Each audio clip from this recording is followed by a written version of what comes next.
throughout our discussions and the book itself, we put a lot of emphasis on markets and understanding them, and operations contribution. Yeah.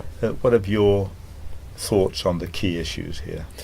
Yeah, I think for me that it's very important to distinguish between customer voice and customer behaviour. So there's a lot that's talked about now in most of the organisations I work with, is the voice of the customer, and people will say we need to understand the voice of the customer. So we need to understand what customers say they want, and that is very important. And I think it's particularly important for sales and marketing, and they often are driving that initiative or saying that's critical, because it's often appealing to the voice that gets us that initial sale. That's how we get them in the first place.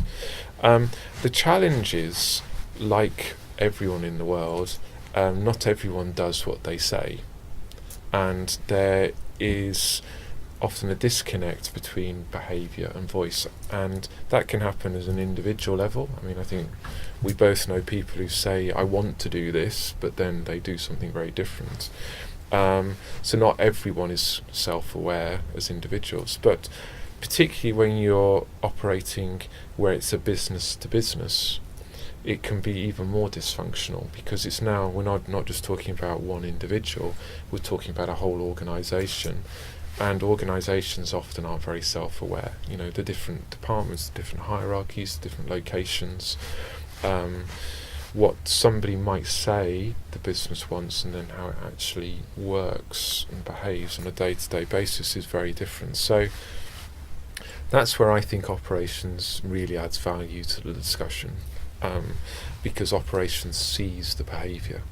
And customers that might look very attractive and very profitable at the beginning can turn out to be a nightmare, and equally ones who might seem very challenging and questioning at the beginning can turn out to be a joy. So you've got that balance, and one of the organisations that I think does this particularly well is ING Direct. So they are a finance company, and really they just focus on savings and mortgages. So they describe themselves as your other bank. So they're just focused on that. And their business model is that they will give you the best interest rate, but you have to interact with them through the internet, so the cost must be low. They then track actually how customers behave, because customers all say, we'll interact with you through the internet, that's fine, that's how we'll behave. But then they start phoning up, and then they start calling, and then they start writing letters, and etc., etc.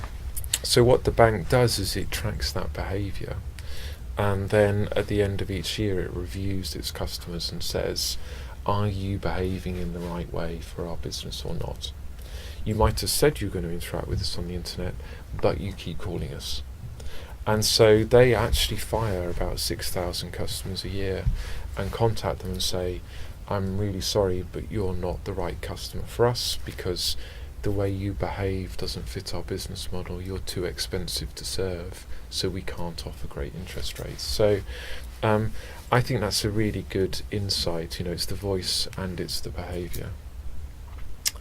Yeah, that's those are great insights, and I often to help customers, to help clients, to kind of reflect on the difference between voice and behaviour, is I often say to them, there's no such thing as a market. A market is a artificial clustering of customers on some basis. It could be geography, it could be how they use the service or use a product. But actually there's no such thing as a customer. The only reality is the customer order, that is, what they require you to do. And it's drilling down into customer orders, which is their behaviour. Well, is it short lead times? Is what type of volumes you're talking about? What type of price are they pushing you to give them? This is the content. This is what you have to meet. This is what you have to provide. And although in fact most executives, when I say this, look at me quizzically, once I get to the point of saying the only reality is a customer order, that is the way the customer behaves, then suddenly they start to think differently. Mm-hmm. Yeah. So there is a big difference between voice and behaviour, and voice is what we often the organisation talks about, and its operations is the key to understanding what the behaviour is, because they must fulfil Mm-hmm. the service or meet the product requirements that Mm-hmm. the customers ask for. I mean, that's a very good point, because again, part of the understanding process is the segmentation, isn't it? It's how do we take this big thing and break it down so we can understand it? And too often the segmentations aren't always that useful. I mean, they might be useful for one function but not another. So, and often it is marketing that does the segmentation. And marketing's primary role is to communicate with the customer, so they will segment in a way that helps them communicate. But that might not be that useful in thinking about how we serve that customer. So if we start at the order level and then build out from that, often we segment in a different way. Yeah, it's a very useful insight, and you are quite right that how you break your total market down depends which function and how they're using that. So geography may be very useful because you can talk in one language or Mm-hmm. advertise in a particular way. And technically it might be important because then you've got specialists supporting that technical Mm-hmm. difference. But it's not what the order requires necessarily. Mm-hmm. I mean, I think, I don't know your view on this, but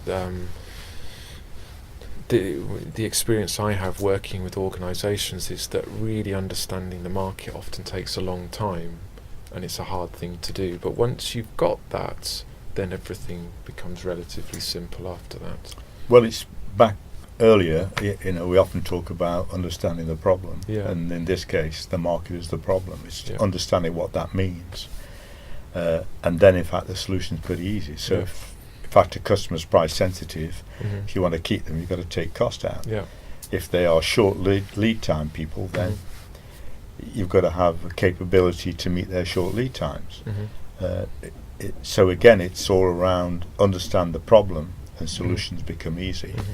And too often we don't spend time understanding the problem. Mm-hmm. Yeah. So, as you say, once you know the problem, the solution's easy, and it's making the time to do that. Something we talked about earlier, isn't it? It's about making time Cheers. for the things that really matter. Yeah, good insights. Yeah. Thank you.